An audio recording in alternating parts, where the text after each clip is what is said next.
I'm Tom Johnson, Thomas Johnson Antique Furniture Restoration in Gorham, Maine.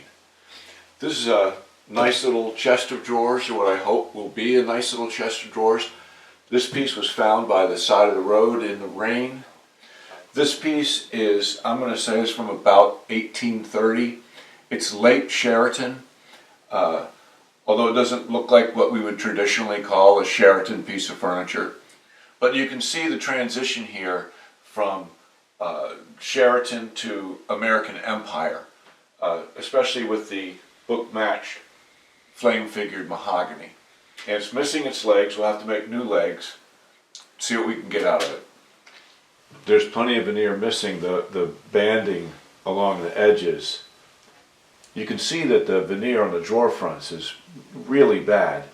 It's dried out, it's cracked, lifted all over, but at least it's all here. Here you can see how bad this veneer on the drawer front is. And although 1830 was the time when they started manufacturing pieces of furniture, there's lots of evidence of the handwork here. You can see that the bottoms have been hand planed with a scrub plane. Hand cut dovetails. This drawer bottom's great. They were using up what otherwise would have been unusable wood for this drawer bottom.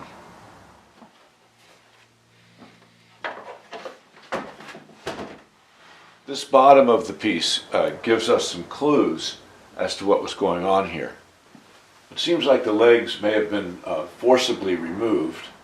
I feel pretty certain there was a large block of wood here, probably came right up to the bottom, and that block was drilled through to accept the dowel from a turned leg. I think the back legs were turned also. I'd love for these drawers to come apart, make it better, much better to work on the tops, but they don't seem loose. I may try it anyway.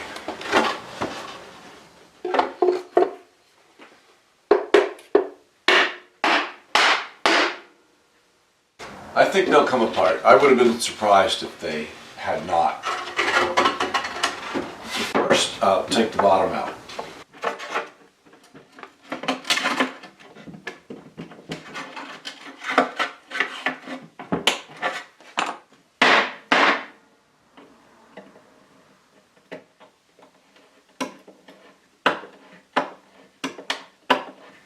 The nails are cut nails.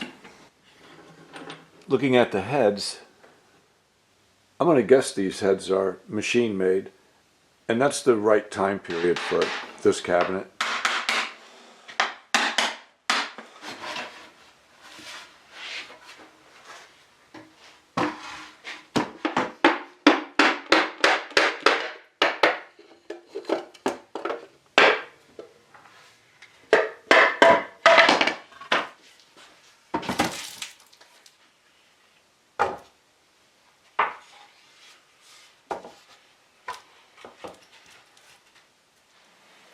There's still finish on these drawer fronts, but where the veneer is so bad along the figure, I'm afraid to try to wash the finish off. You can see it better on this.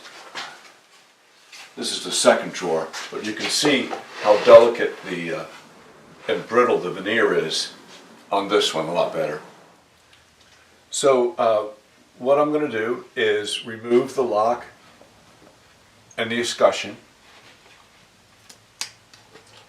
I'm going to warm up the surface with the heat gun. I've done this for about 5 minutes now, just going slowly. It's amazing how quickly the wood becomes flexible with just a little heat. I'm using old brown glue, pre-mixed hide glue, and it's well heated up. And this heat and moisture will also help soften this veneer, help soften the old glue. I hope it penetrates and seals this up.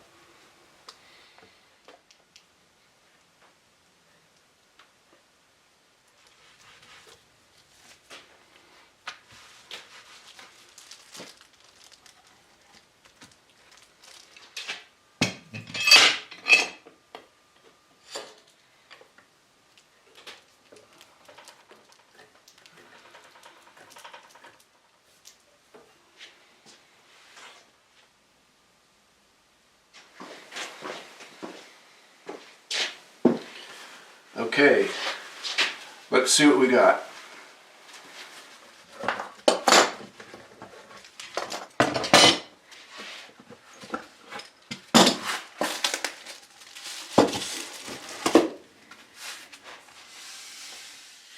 This is excellent. It's very, very flat, everything. Okay, I'm going to give the other drawer fronts the same treatment.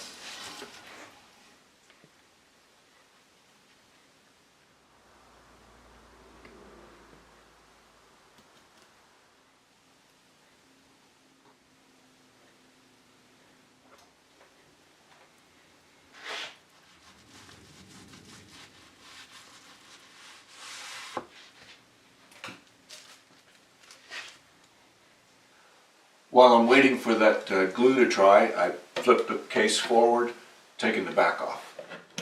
They're both original nails and wire nails. It's a typical construction for this period. As far as joinery goes, of course, the drawers are dovetailed together. Then there's dados cut into the side to support the drawer runner. After that, it's just glue blocks and nails. Even the front rails don't appear to have any joinery. They're just sitting on a glue block.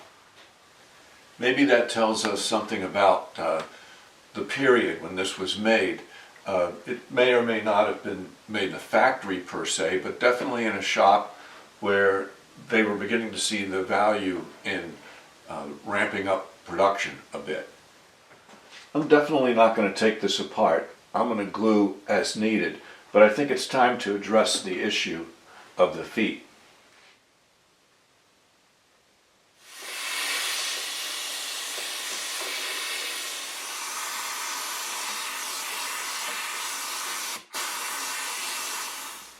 Each corner shows evidence of a large block, and each corner shows evidence that these blocks were drilled to accept a turning. I always refer to this book first. I've turned to the section on American chest of drawers, and you can see there's a lot of them. This book really only goes up to about 1830 with this furniture, as is most of the books I have, but you can see some similar pieces. 4 drawers with simple legs. Another simple piece. Note the turned leg. They're saying this is like 1820. At the same time, they call it federal. I'll often check out Nutting's Furniture Treasury. Once again, his book stops about 1830, but here's the 1830 chest of drawers with a very nice paint job, but I'm only interested in looking at these legs. On the opposite page, Nutting rips into all furniture made after 1830, basically saying it's all crap. He kind of softens it a little bit by admitting that not everyone can own museum quality antiques. That's why any scholar or serious furniture collector would look at a piece like this and say that it's worthless. And based on its most recent transaction history, it's kind of hard to argue. So what I was seeing in those 2 books got me to thinking that maybe I was shooting too early for this piece of furniture. So I have this book on Victorian. Here's a similar form. Crotch mahogany veneer, nice big turned legs. These chests are a different form, obviously, but there's the leg I'm thinking of. I'm going to get my big blocks glued in here and then start working on the legs.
For these big blocks that will support the legs, I'm using this antique bed rail, probably about the same age as the chest itself.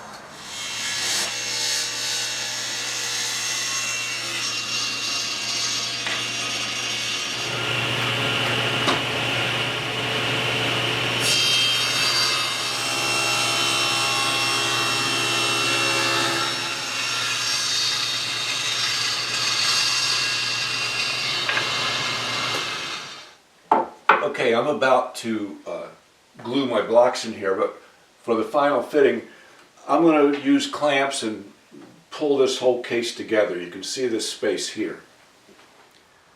You can see that there's no joint here. The only thing that ever held this together was that nail, you can see.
So back to the feet.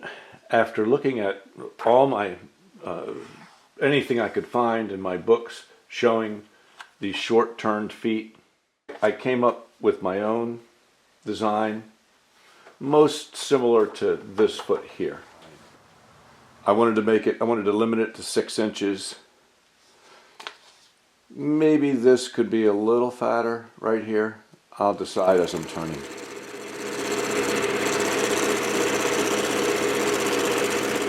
I got a nice piece of wood here. This is a bed rail from a 200-year-old rope bed. We made new rails for that bed, and it'll be perfect to use for this job.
Okay, I've got the legs all turned, but before I go about installing them, I want to get started on gluing down some of the veneer.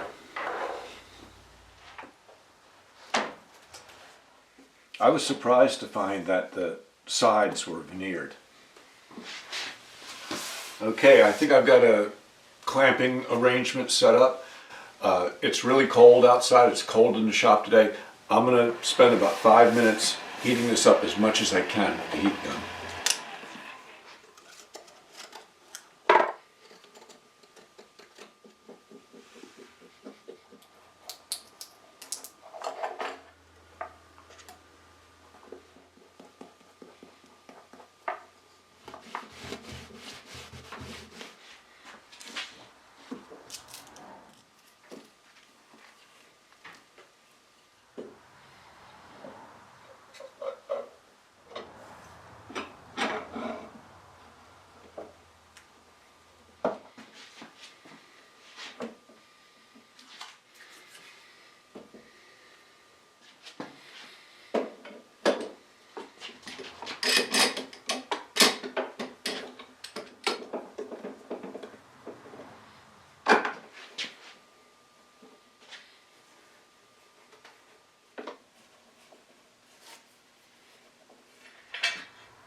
Getting ready to do this veneer patch, I decided to take a look at the wood here.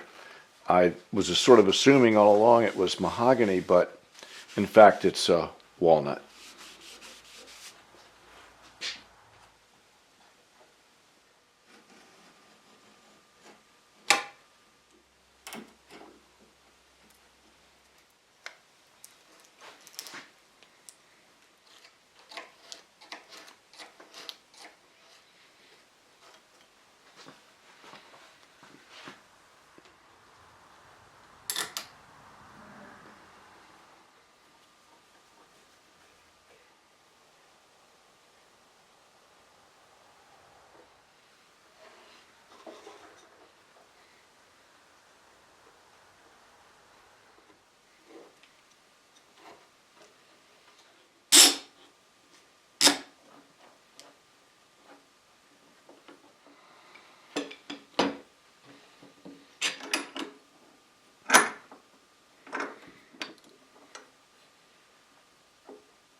Okay, I've got some patches to do on the edge of the top.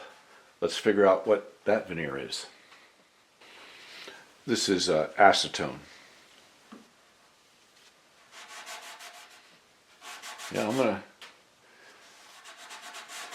gonna say this is walnut also. I should glue this up before I get too involved in the edge veneer.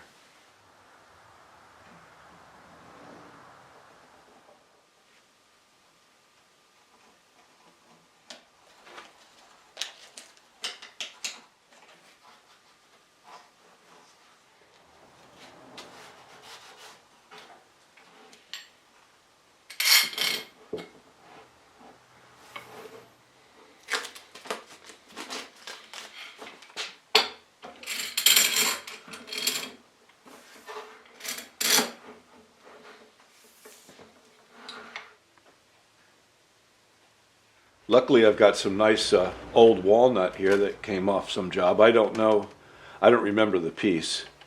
You can see the beautiful light color. But the other side doesn't look substantially different than new walnut, but it is lighter, which is important.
So what I'm doing here is I'm going to get all the areas that need a patch ready, all on the front of this cabinet, and then I'll glue them all down at the same time.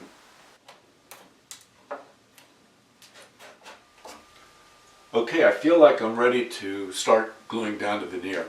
I've repaired any area that needed it. This area on the top was really chewed up, but I was able to use wood putty to smooth it out and build it up. This area on the top was really chewed up where the lock had hit the top a lot of times, really dug it out. In areas like this where the drawer runners had worn deep grooves into the rail, I built it up with epoxy putty.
I think I'm finished all the veneer repairs. This kind of shows how many there were, and also there's some on the sides too. So I've got to remove all the tape, of course.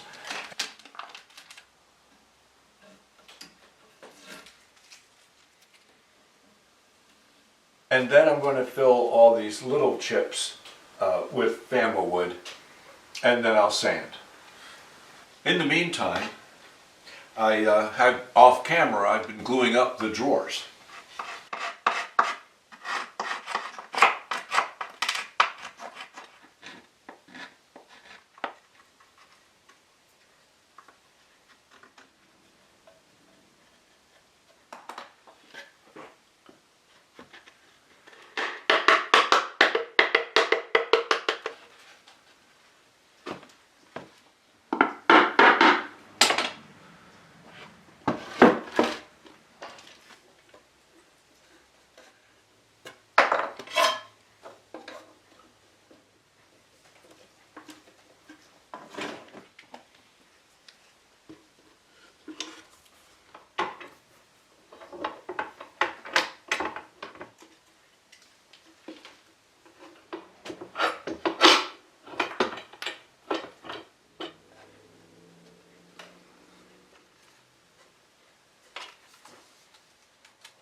So I'm starting to do some sanding now. There's very little finish on this. I'm going to go over it just lightly with 100 to get the finish off, And then I'm primarily going to sand with 150 and 220.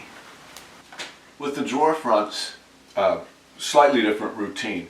They've still got a fair amount of finish on them, and of course the glue that I used over them. I'm cleaning them off first with alcohol. And I think that I won't have to sand these with 100. I may be able to go straight to the 150.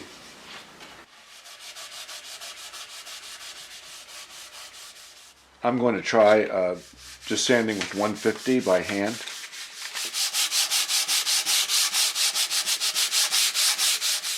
You know, I realized pretty quickly that the 150 by hand just wasn't going to cut it. It's too uneven, and especially in the areas of repair work. I've switched to sanding with 100 grit and using a small block.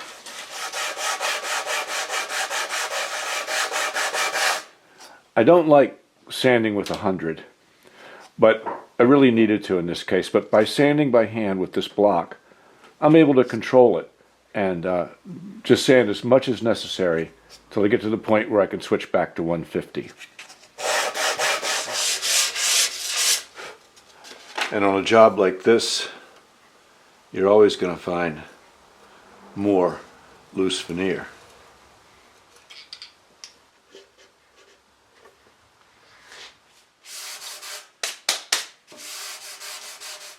If you've been watching my videos, you know I don't like sanding things any more than absolutely necessary. And sometimes it is necessary when things are so badly damaged as this piece. But the nice thing is sanding carefully by hand and then taking it all the way up to 220 and watching this veneer come to life is kind of amazing.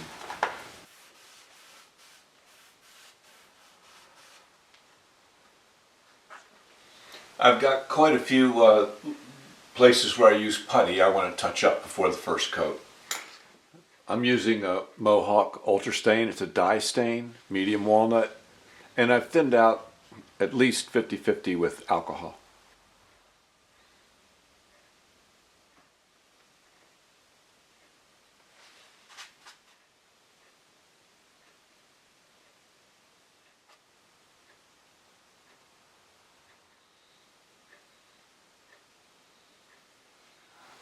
I'm preparing to seal these drawers with shellac. Now, a word about sealer. You don't ever need to seal anything. It's just a choice that a finisher might make.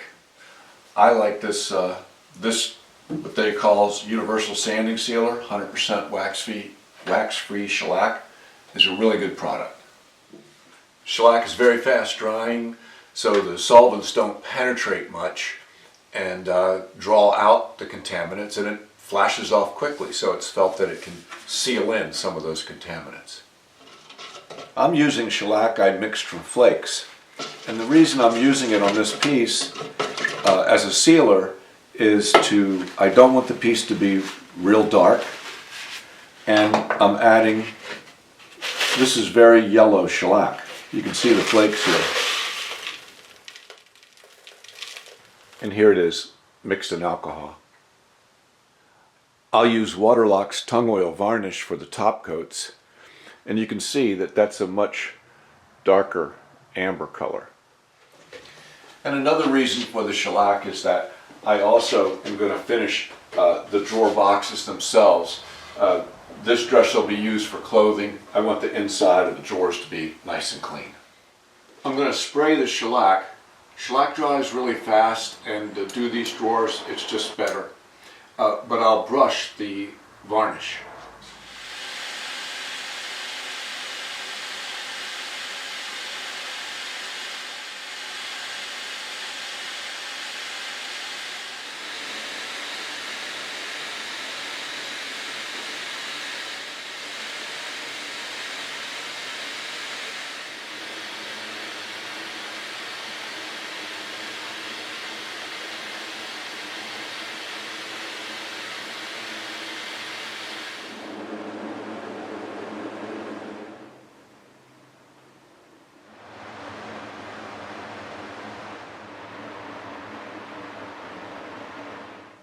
I'm using 750 milliliters of very hot tap water and about 60 grams of oxalic acid.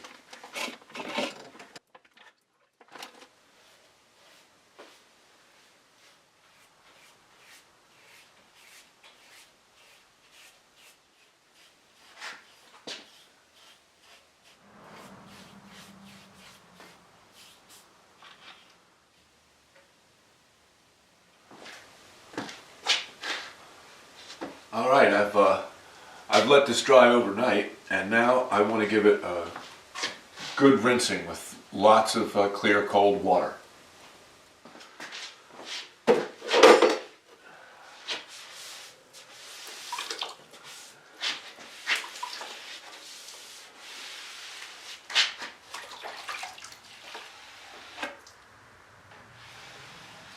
I've got the case all sanded now, and of course I still have to install the feet, and we haven't talked about the top. But when I was sanding, the wood looks a little dark to me, so I'm going to give the whole case a treatment of oxalic acid. That'll lighten it up and be sure that we're looking at the natural color and not darkness caused by water damage.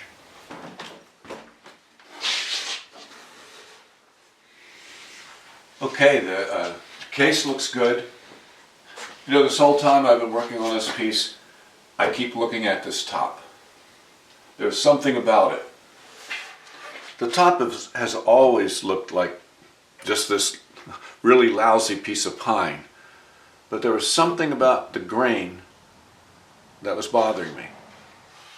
I've seen lots of American Empire pieces that have tops, solid wood tops, that are pine or cherry or birch or maple, stained to look like mahogany. So it's not unusual really to have this pine top, but this is in particularly bad shape. I began to realize that what I was looking at here was not grain, not wood grain, but in fact paint, and that this top was false grained to resemble the walnut. And it looks good, and it actually looks like the walnut. There are areas where the finish appears to be worn off, and you are looking at the grain of the wood.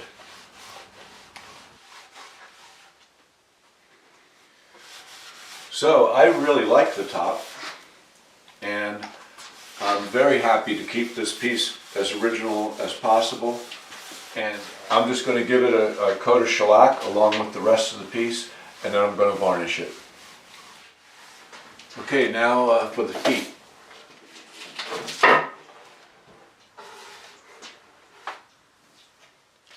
I turned these tenons to be about 5/8 diameter, that's about 16 millimeters.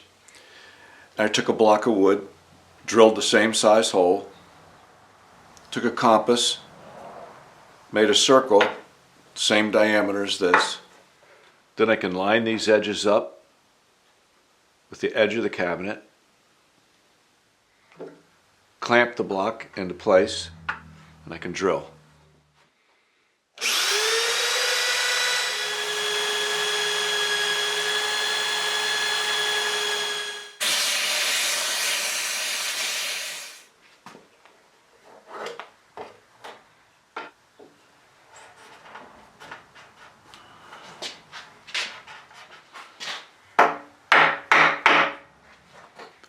I'm still unsure about the design of these legs, but I'm going to keep going for now. We'll get them on and see what it looks like. I think I'm liking the feet okay. I'm going to have to get used to them. I'm taping off my new piece of veneer. We'll talk about this soon.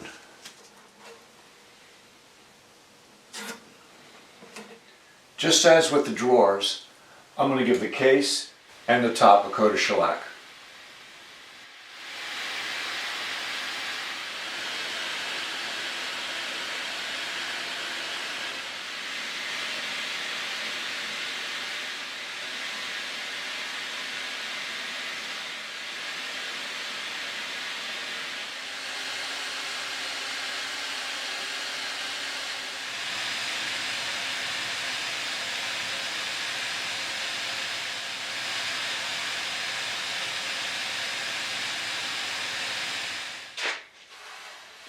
Okay, the shellac is dried overnight. I kept the heat up. What I'll do now is I'm going to sand the shellac with 320 and give it another coat of varnish. After I sand the shellac, I'm going to do all the touch-ups that are necessary. And in fact, I'm actually going to start by staining my patch down here. So here's the story on this patch. This is the original veneer that was here in this area. And I noticed that the grain, seemed to have this upward pattern, which goes with the grain on either side of it. It was sweeping up like that. You can kind of tell looking at the back of it. You can see the grain going like that. So I replaced it with this piece, which is beautiful. It turned out to be kind of light. And I was waiting to see what this color was before I stained this. This Mohawk Ultra Stain Medium Walnut, which is a dye stain, has been working well for me on this piece doing the touch-up, so I'll use it.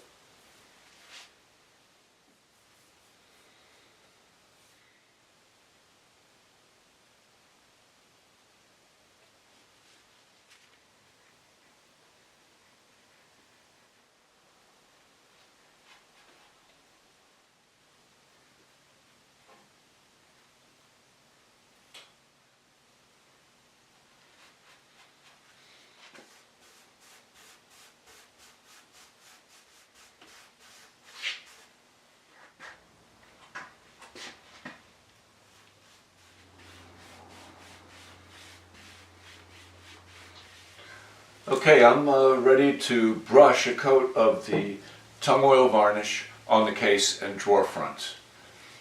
Now, I sprayed the shellac, but I'm brushing the varnish.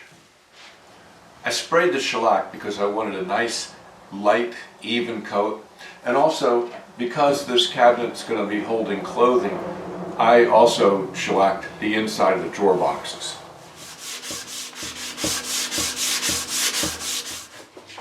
You could spray the varnish too, but when you spray coats like that, they'd have to be light coats because it's so slow drying. As you can see here on the drawer front, it leaves this is shellac, but it leaves a texture. It's kind of dramatically shown here. And you sand that away, but the brushing is a whole different look. You put on more finish and it levels off completely differently.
Wow, okay, great. It's dried overnight.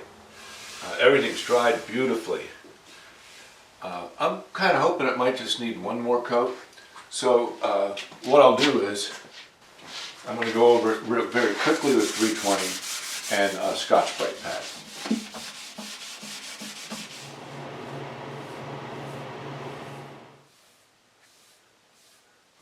With each coat, the depth of the color and the complexity of the color increases. The wood I used for these legs was from a mid-19th century cherry bed rail, and it is an absolutely beautiful color and matches the chest of drawers perfectly.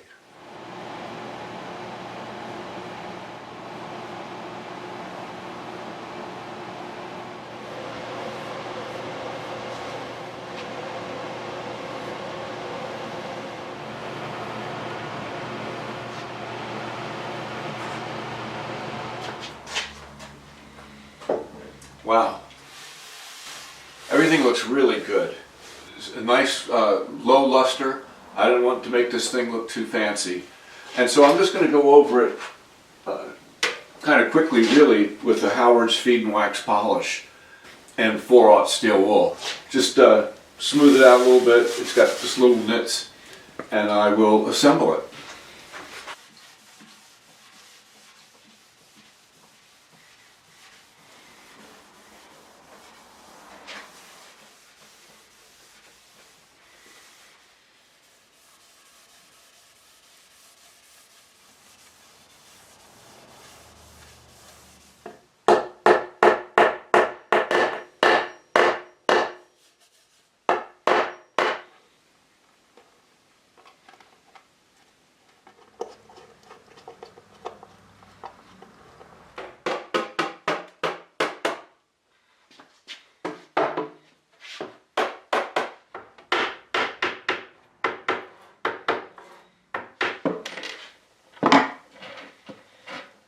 These are the same nails that came out of there. I can't put them back in the same hole though, because the drawer bottoms had shrunk and cracked. I glued them back together, and now they're narrower than they used to be. But I'll angle a screw in, just slight angle, right there, and grab that back.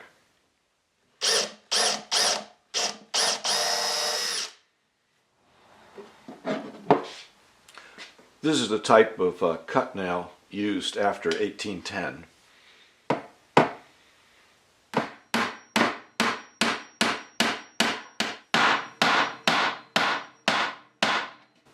Remember that every one of these corners, the wood is worn away, the veneer is broken. I've repaired them, but now what I like to do is I like to take a very flat steel thumbtack and put it right here.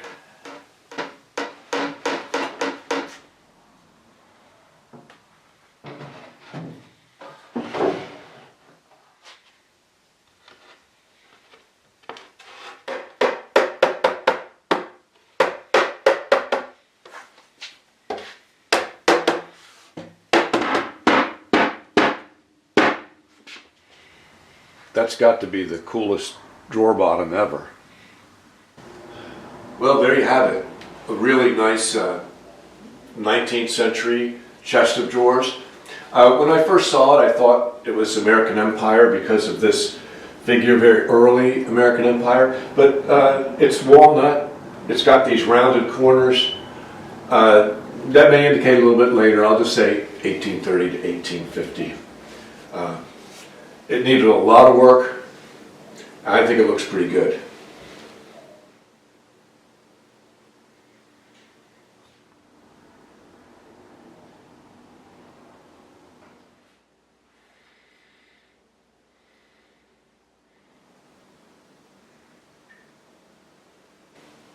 Now I know people are going to say I ruined the value of an antique by refinishing it. And well, I guess the question is, what is the value of this piece of furniture? Well, luckily, we've got some hard data on the most recent transaction. I've got about 50 hours in this project. I used table saw, the lathe, and these hand tools and materials.